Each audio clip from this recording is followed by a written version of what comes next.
Jean-Louis Murat. Sa bâtisse auvergnate au cœur d'une sublime vallée où il a vécu isolé et sans pognon.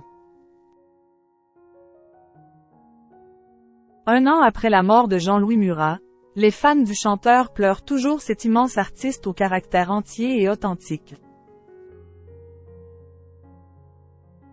Décédé en Auvergne, une région qu'il adorait, l'artiste y avait acquis une ferme où il puisait son inspiration pour ses nombreux titres à succès. Décédé le 25 mai 2023 à 71 ans, Jean-Louis Murat a poussé son dernier soupir à Orcival dans le Puy-de-Dôme. Petit village de montagne où l'artiste avait une petite ferme. Cette ville a d'ailleurs inspiré son titre Lady of Orcival. Il n'a jamais vécu dans l'opulence et préférait le charme de la campagne à l'agitation des grandes villes. J'ai vécu longtemps sans pognon, je fais mes jardins, je me chauffe au bois. J'ai longtemps refusé le statut d'intermite du spectacle, pour ne pas être payé à rien foutre. Puis un jour j'ai eu un contrôle fiscal et quand j'ai raconté cela à l'inspecteur, il m'a dit « Vous êtes bien bête ».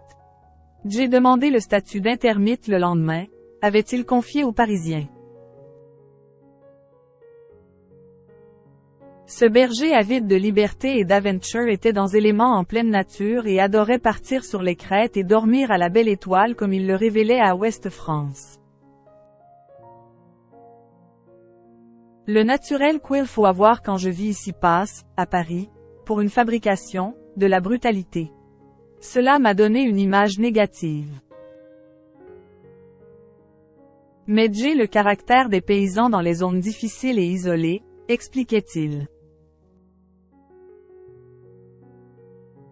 Une ferme de famille. Interviewé par France 3 Auvergne, il avait également partagé son amour pour l'Auvergne, une région où il est né. Il a vu le jour à Chamalières, et où il avait tous ses repères.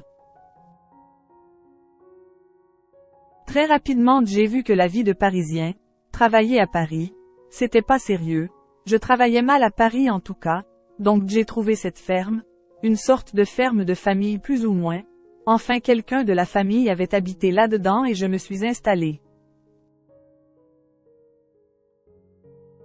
Mais ce n'était pas aussi déterminé que ça. C'est un peu le hasard qui a fait ça. Surtout d'avoir un lieu pour faire des musiques tranquillement, pouvoir héberger des musiciens pour pouvoir enregistrer à tout moment du jour ou de la nuit.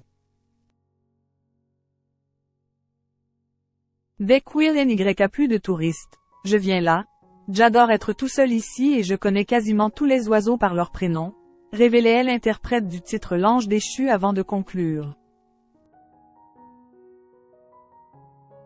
L'Auvergne n'est sûrement pas le pays de mon âme mais c'est le pays de mes souvenirs alors j'y habite ici. Une belle déclaration d'amour à cette région où il repose désormais pour l'éternité.